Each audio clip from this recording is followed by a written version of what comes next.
One more time. What's up? It's been a while. It's been a couple of years since I last did one of these. You guys really seemed to like the last one, and it was a lot of fun to make, so I just thought I'd maybe make another one, you know? Maybe up the difficulty a little bit. If you didn't happen to see my last video, or I don't know, your girlfriend dragged you here and you've never seen my face before, my name is Carter. I like to make videos about climbing big mountains and traveling. A couple of years ago, I went to Africa to climb Africa's tallest mountain, Kilimanjaro.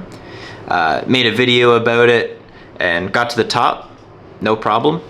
This time around, I'm intending on climbing South America's tallest mountain. This is a mountain called Aconcagua. It's located in Argentina, sort of straddling the border with Chile. It takes about 3 times as long to get to the top of this mountain than it does with Kilimanjaro. It's also about 4,000 feet taller. I need a whole bunch of technical equipment, and it has a way lower success rate. So needless to say, this trip is going to be harder and it will be longer, but I like to think I'm prepared for it, and I hope that you guys enjoy this journey just as much as the first one. I'm super excited. Right now I'm in Santiago, Chile, just waiting for my flight in the morning to go over to Argentina.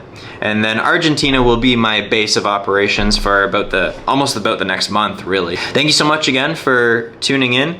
Gonna go to sleep here soon. Had a really long flight this morning. Catch the flight in the morning, and yeah, I will update you guys once I get to Mendoza, Argentina. The mountain is called Aconcagua, and we can all say it slow if you'd like. We can say it on 3. 1, 2, 3. Aconcagua.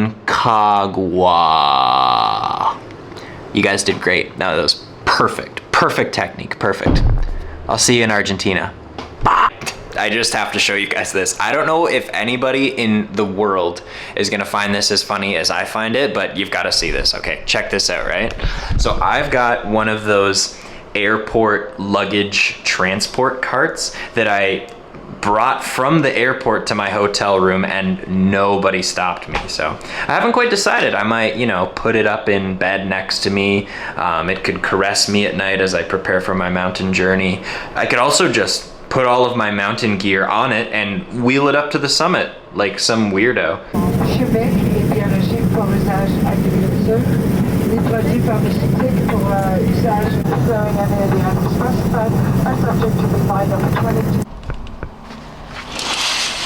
Hello, Mendoza, Argentina.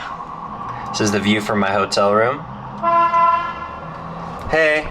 As you can see, I'm in my hotel room in Argentina, Mendoza, Argentina. I can't believe that trolley guy honked at me. It's like he knew I was shooting a video or something. It's crazy. I've actually been in Mendoza for 3 days now. It's my 3rd day. I haven't made a video log since I left Chile, because I actually got sick.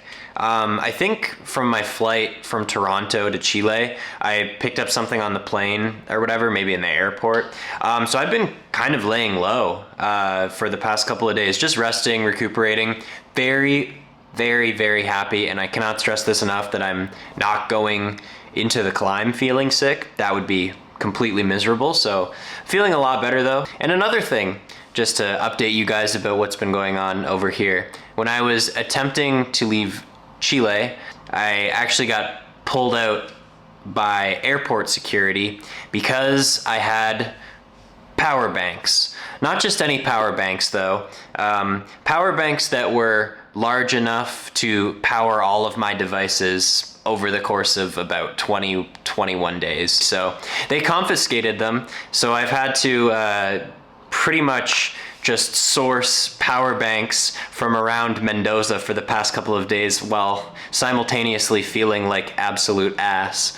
So that's been great. I've managed to solve the problem. I have 3 power banks now. Hopefully they'll last and keep everything charged up, but for whatever reason, if this video just like cuts out, that's not gonna happen, I promise.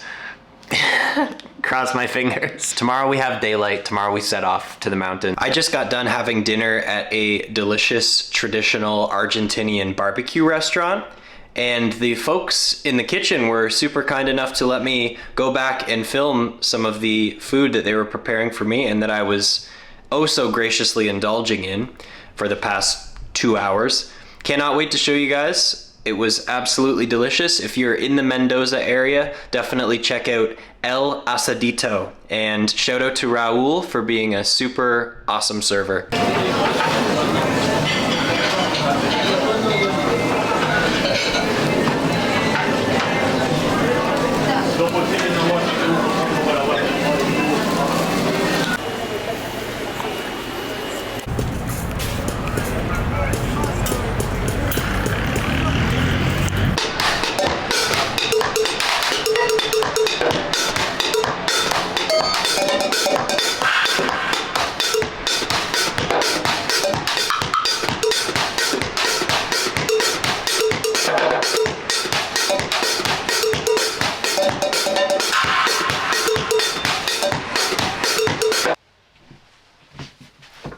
What's up?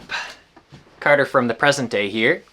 I might pop in and out of the video from here just to give a little bit of context about maybe what we're seeing, facts about the animals, facts about the mountain during the climb, maybe some things that I didn't talk about while I was on the mountain for a little bit of context. So if you're all ready, let's go to Aconcagua.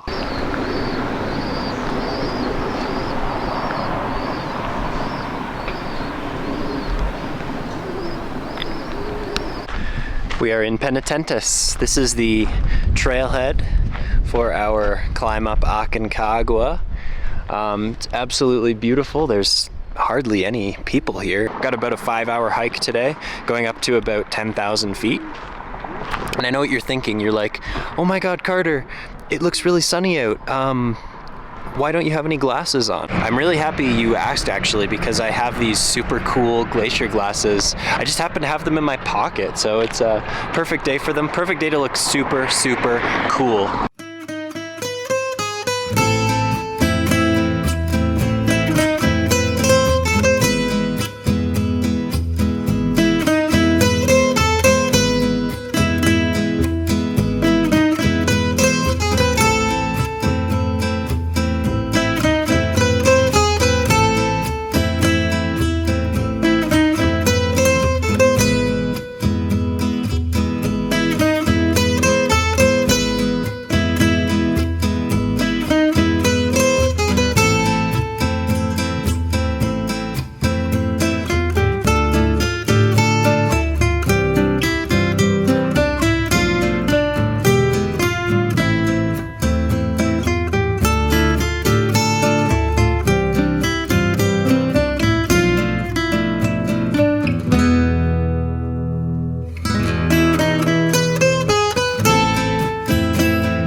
We are at our first camp called Pampa de Leñas.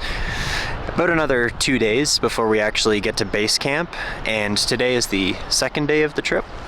So I believe we're gonna get to see Mount Aconcagua today for the first time. Very excited to see the mountain in person.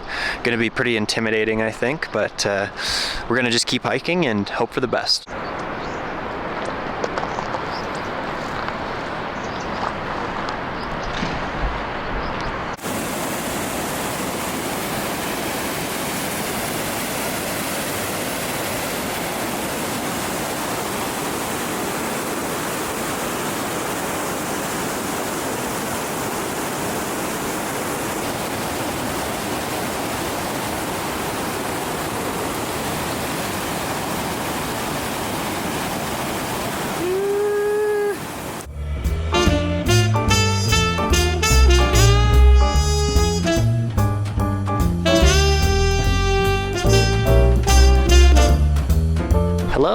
Today is the start of our third day on the mountain.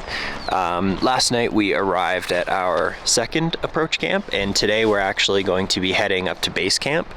Base camp is about 14,000 feet, so it's going to be a bit of an acclimatization test today to see how well our bodies are going to be reacting to the altitude. Excited to continue to push up the mountain and keep working.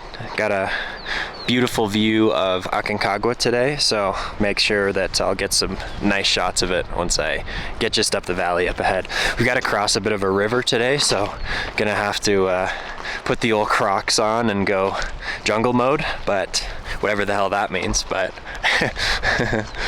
should be a fun time, so I'll keep everybody updated.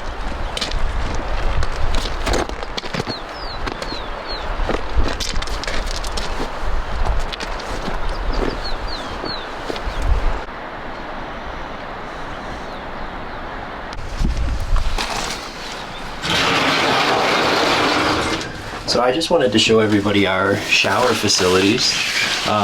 We have a fully functioning shower here at 10,000 feet above sea level. Yeah, beautiful. Got a little bit of storage here, a little bit small bench kind of thing. It's very much a one-person shower, but beautiful, beautiful facilities. And then just a look at our bathroom facilities as well. We have a toilet over here, garbage, some sawdust to cover the waste up, and some washing supplies. And then if we go over this way, we have a fully functioning sink with some soap and hot and cold water. They're taking care of us up here.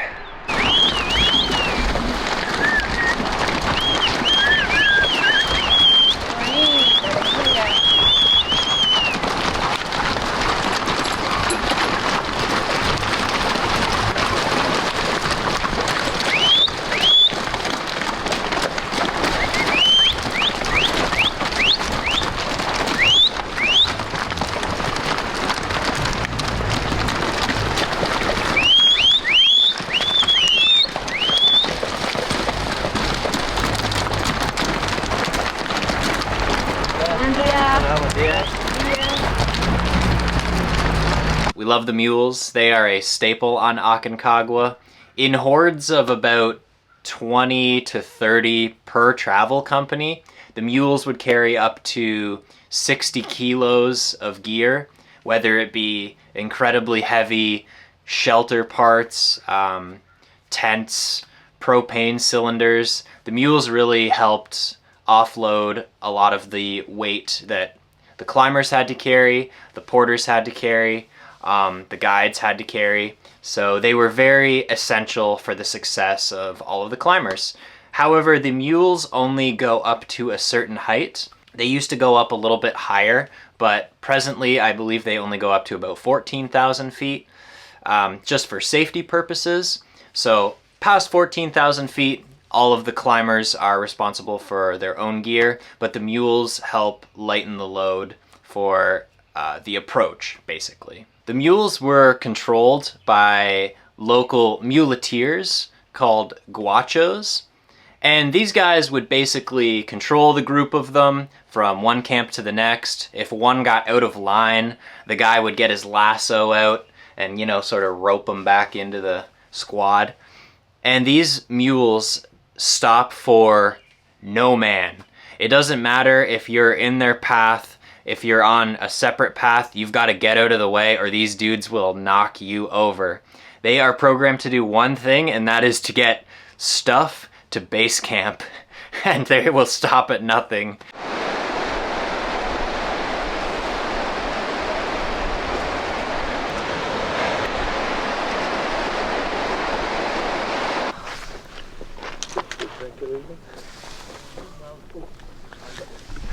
Base camp. So excited. Very happy to say that we finally made it to base camp after a 3-day long hike from the park entrance.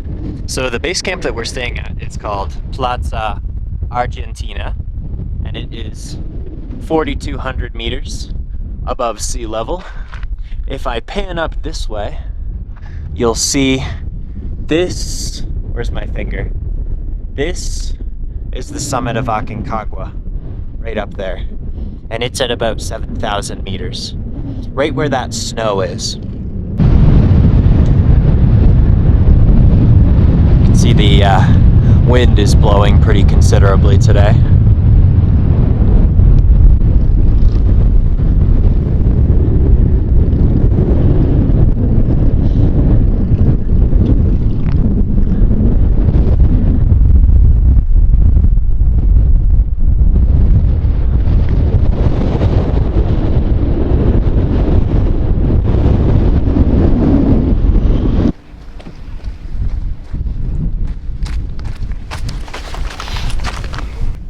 So we have a day off at base camp today. Just taking the time to relax, drink lots of water, get some sleep, eat some delicious food. So in the meantime, I thought I would answer some common questions about what I'm doing to get to the top of Aconcagua, like what route I'm taking, how much weight am I carrying, do I have to use oxygen, that sort of thing. So let's start with the route. The route that I'm taking is not the main route. It's called the Polish Traverse route.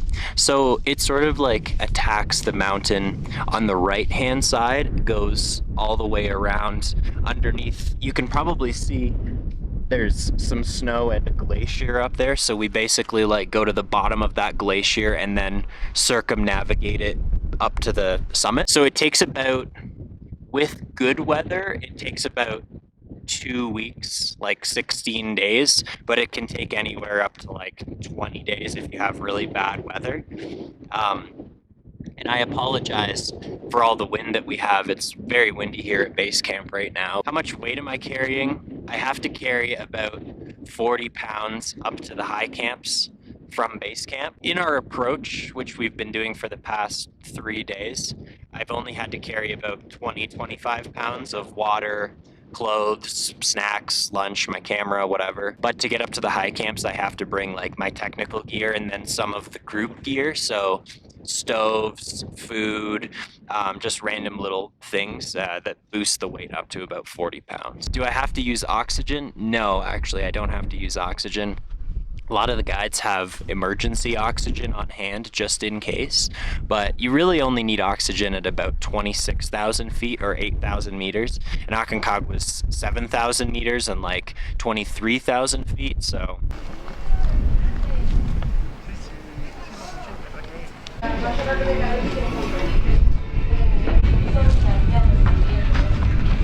And I'd like to take a second as well to highlight some of the terrain that's mostly on Aconcagua.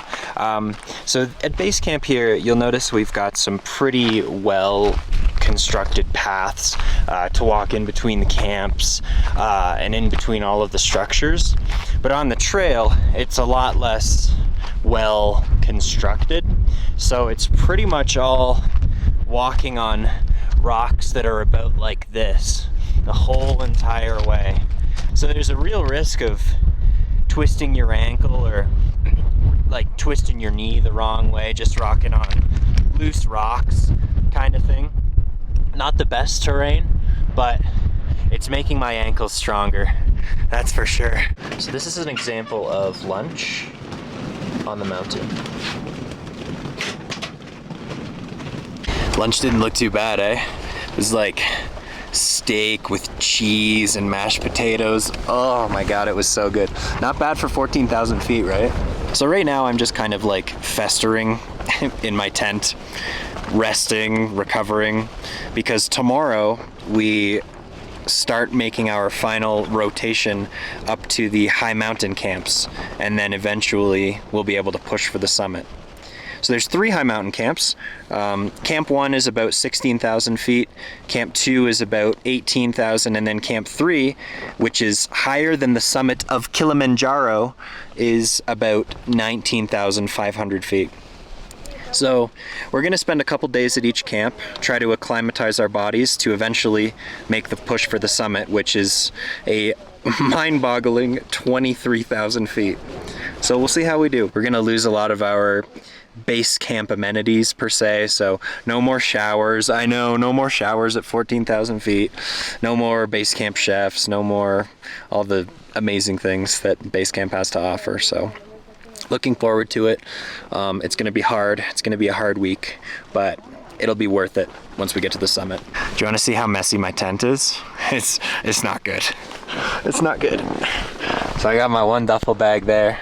That's got all like the technical stuff in, and that's not all of it because I had to take a whole bunch of stuff up already. And then we got, this is just my clothes bag. Bunch of random stuff in the middle, and yeah.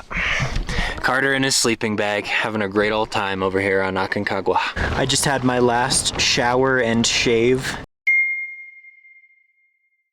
before we start going up to the high mountain. I'm not gonna be able to have another one of those for about a week. Pretty bummed, but it's just the life. It's the life up here in the Andes, what can I say? And let's take a look at some vibes of the tent as well on the outside. So we unzip here, and then we unzip right here, and we walk out.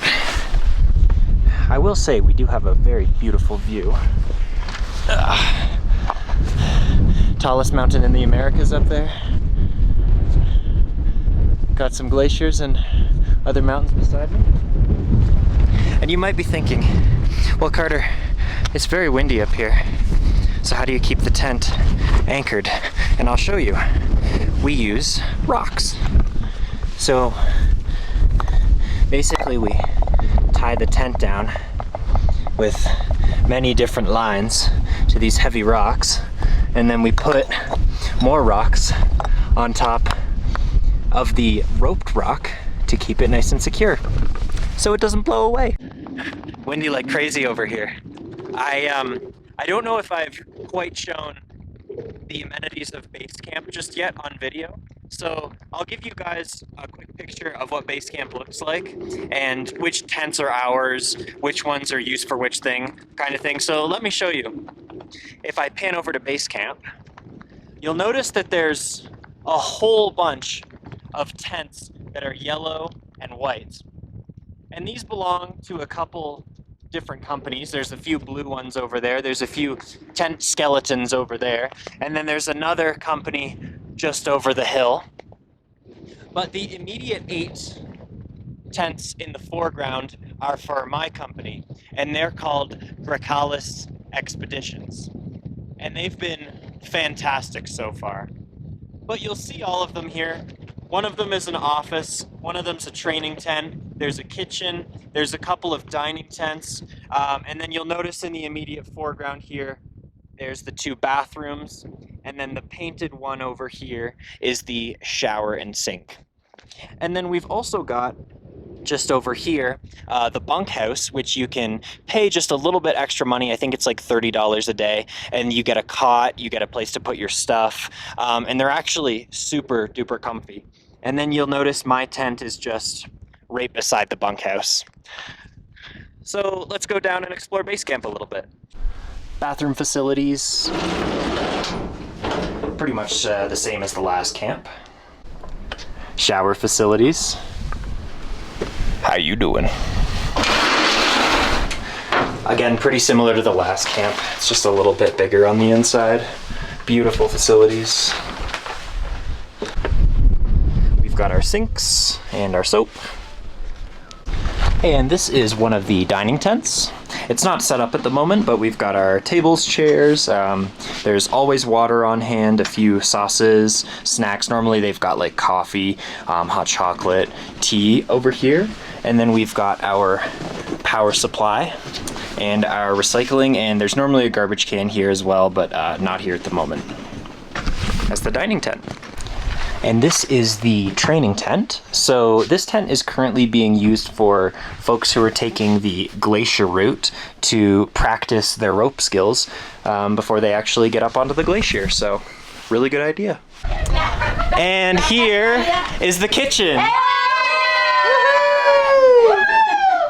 you go. Oh yeah. Ravioli. I'm gonna be riding with you, so. We have the ones. What's that?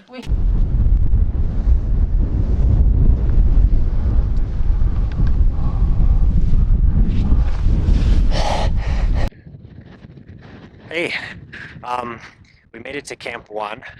It's incredibly windy here, but the skies are blue, and we have one of the most beautiful views that I've ever seen in my entire life, and I'll just show you. Like, look at that. Unbelievable. So there's camp right over there. All of the yellow tents are ours. And then the way up is right around here. So we're going to attack that tomorrow. Get up to Camp 2 tomorrow. I can't remember if I told you guys, but there's 3 high camps in total. Yes, Carter, you mentioned that already. The altitude is getting to your head. And then from the 3rd is when we do our summit push. So I'm gonna keep everybody updated. Did a quick little acclimatization hike this morning up to about that ridge up there. And it went well. So we're gonna keep going tomorrow, and we're gonna keep going strong. Feeling good so far still. We're at about 16,400 feet.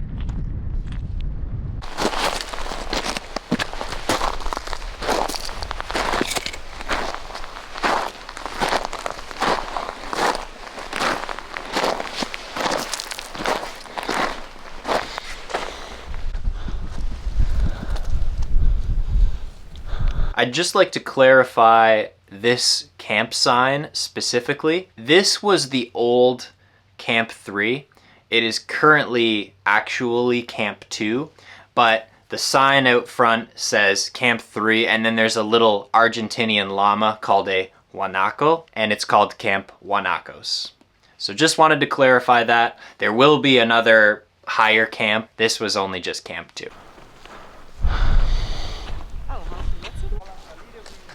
Hello, Aconcagua.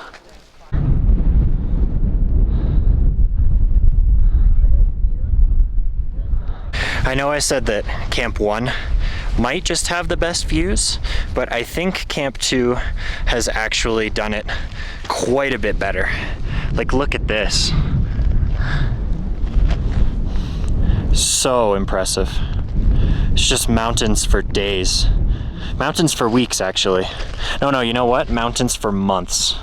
That's what I'm going with. So we made it to Camp 2, all in one piece. Everybody's doing great. The summit is right behind us, right up there on the right-hand side. So tomorrow we're heading up to Camp 3, which will be the camp which we will attempt the summit from. Camp 2 here is beautiful. They have great facilities. We actually have Wi-Fi up here, and we're at about 18,500 feet. I'm sorry that I haven't been able to record much walking video. Aconcagua is a little bit different because I have to really pay attention where I'm walking, so I can't film at the same time, or you're gonna go for a ride down the mountainside, and if you roll far enough you might even make it to Chile, which is over there. So I'll try to record a little bit of walking just so that you guys can see what the terrain is like, but for the most part I have to pay attention and dial myself in. But I will keep everybody updated about when we get to Camp 3 tomorrow. Camp 3 is called Camp Cholera, which is a very unattractive name, but it's gonna be our home for the next day and for the summit push, so I'll keep you all updated. Bye.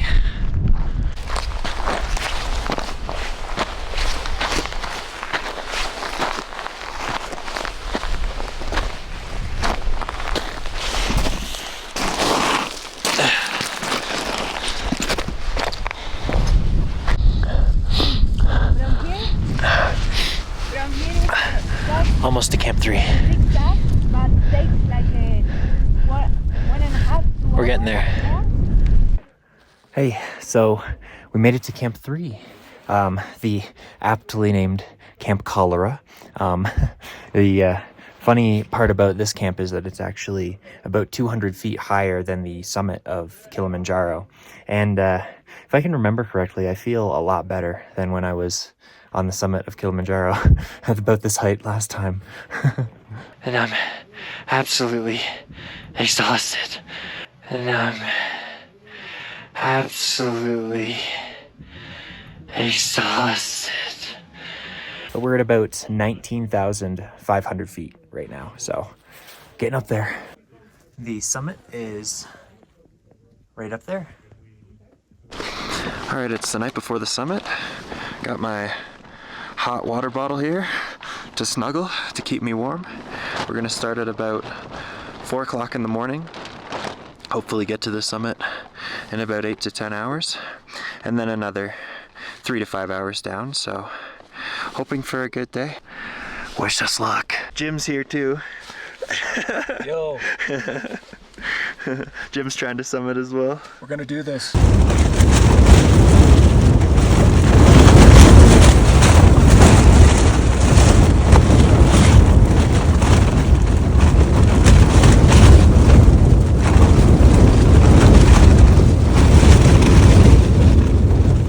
So summit night. I would like to talk about summit night, at least more than I did last time, to give a little bit of a picture of what it's like.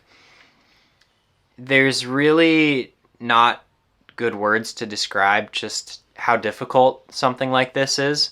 These high mountain expeditions, the last night going from the high camp to the top is, up until this point, this one specifically was the most difficult thing I've ever done in my entire life. Physically, absolute battle. Mentally, anguishing. The temperatures are bone-chillingly cold, and it was so much harder than Kilimanjaro was. Aconcagua, all-encompassingly, in my opinion, is 3 times as hard as Kilimanjaro is, and truthfully, it doesn't even compare. But we had to do it. And I know we had to do it, and I wouldn't take it back. And I'll be doing more in the future, obviously. But we split summit night up into 3 sections from the high camp to the top. So the first section was a slog through the darkness in the bone-chilling temperatures. I want to say they were about minus 15 to 20 Celsius. So you're dressed to the nines in like gear you would wear in outer space practically. So we slog up the mountain, 5 or 6 hours go by, and we get to a very haggard wooden shelter known as Independencia. And you can't sit in it, but it's a very flat piece of ground for climbers to take a break, just reacquaint themselves, have a snack, and put their crampons on for the next 6 hours, which is just straight up ice. So yeah, we put our crampons on, got ready for the next section. It is known as the Traverse.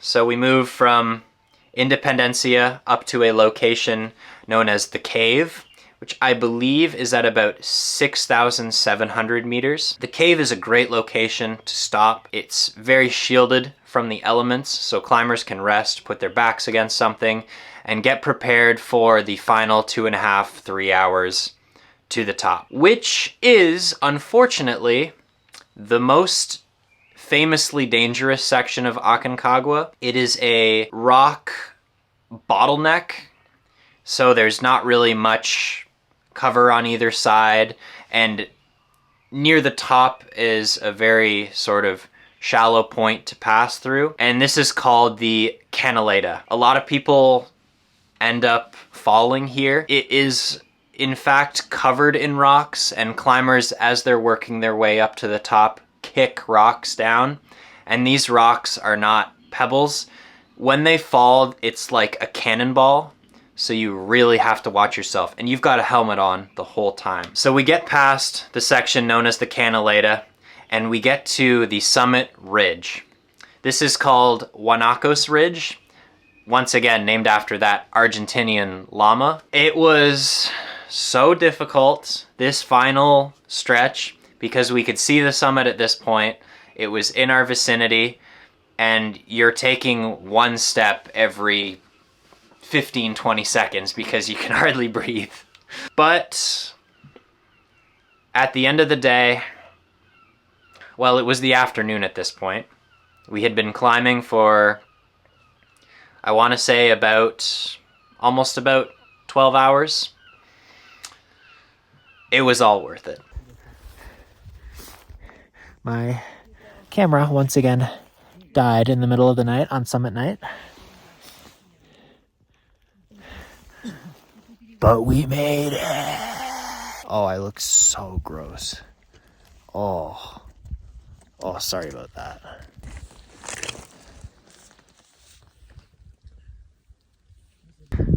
So this is what it looks like from the top of the Western Hemisphere.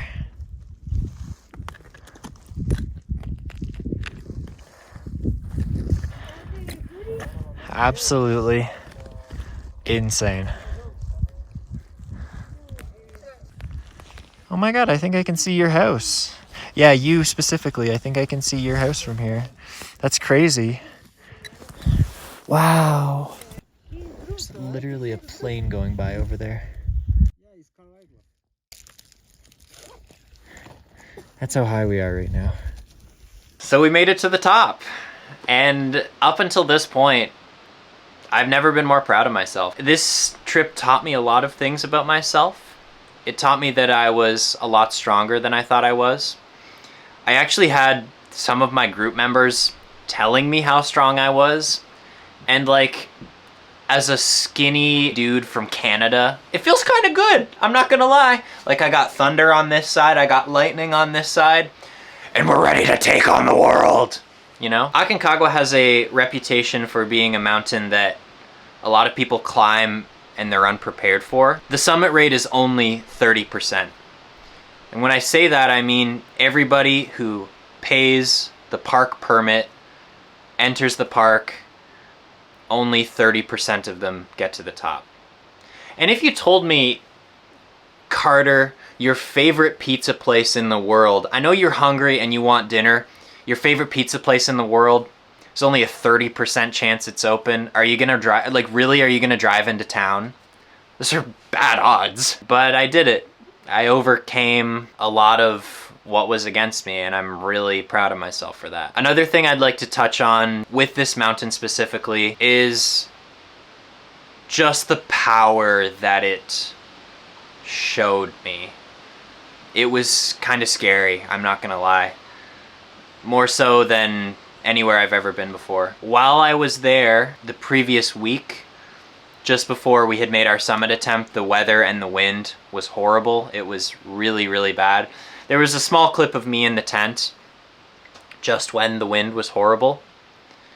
And people lost their lives while I was there. I don't know, it just puts things into perspective, just like what you're getting yourself into.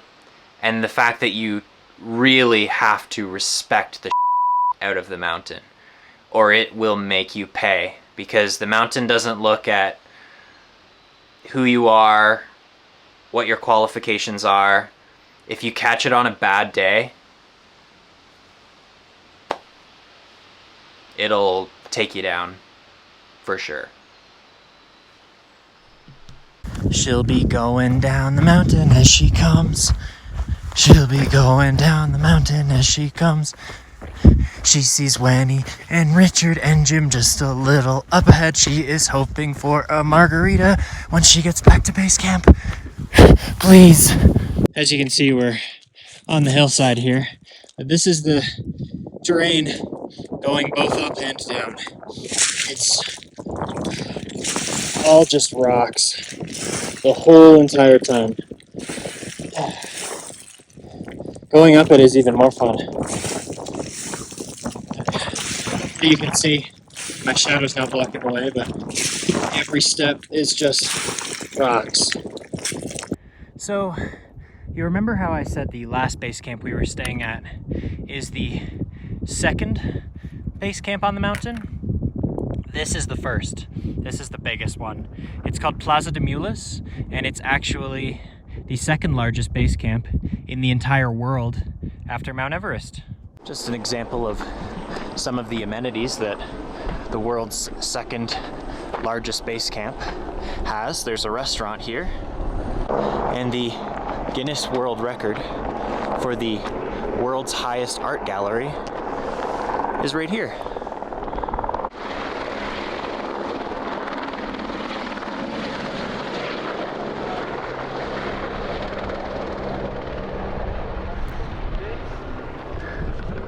People flying out of base camp on the helicopter. How cool is that?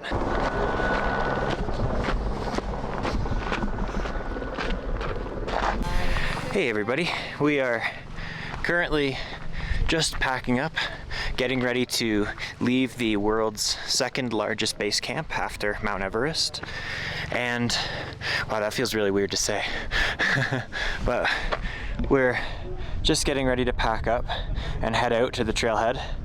It's gonna be about 7 to 8 hours of walking, and then we'll be able to board a car for the first time in about 3 weeks, which is gonna feel really foreign, but fantastic.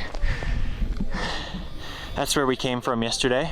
There's a few hikers going up towards Camp 1, but I will try to get some shots of the walkout, maybe a helicopter or two if I see it, and just enjoy the last day in the mountains before going back to society. I apologize for my nose. It is severely sunburnt.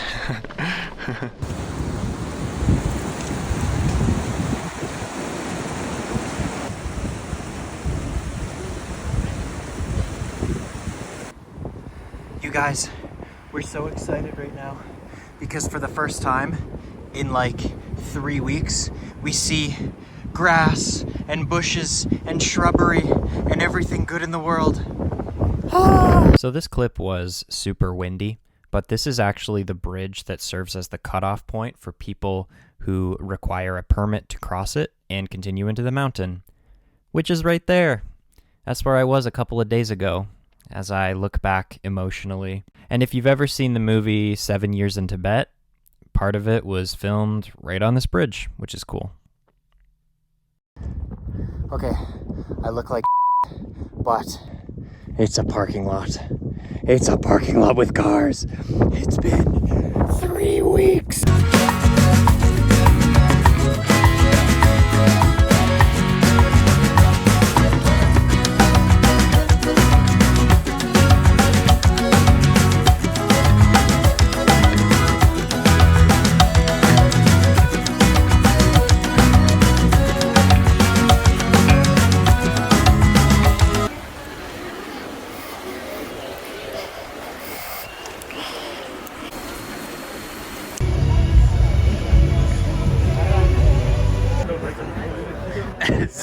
So Richard ordered the steak.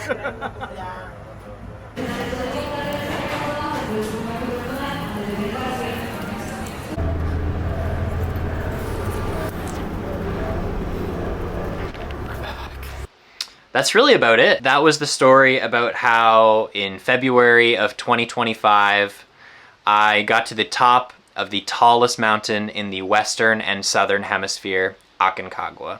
My second of the 7 summits. So what's next?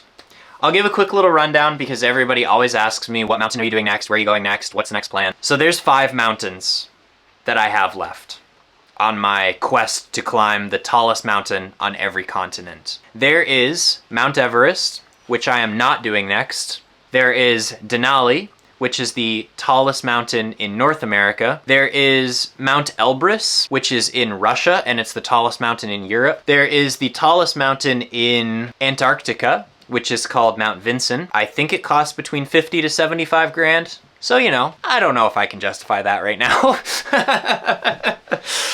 Which leaves us with the one that I am aiming for next. Taking me to Oceania, the summit known as Karsten's Pyramid is the top of that region of the world, and that will in fact be my next climb. The next step on the difficulty rung, pretty well just a gigantic rock climb up about 16,000 feet in very hostile territory.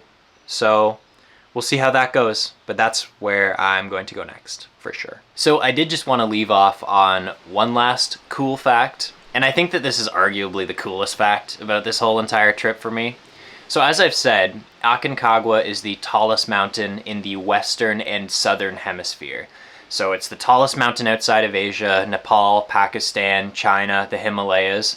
There is no taller mountain than Aconcagua outside of those regions. And I was climbing in February, which in the Southern Hemisphere is the summer, but in the Himalayas it's the winter, so nobody's exactly climbing those taller peaks at that time. Which means, at this very specific moment in history, on February 8th, 2025 at 1:52 p.m., I was actually standing taller than any other person in the world because I was on the top of the tallest climbable mountain at that time. And I think that's pretty cool, you know? At least until I climb Mount Everest one day. Thank you so much for watching. If you've made it this far, sincerely, I appreciate it, and next time I'm gonna be reporting to you back from Indonesia. Maybe from this exact place. We'll see. Get home safe. Unless you're watching this from home, in that case you're 2 steps ahead of me, you already got home safe.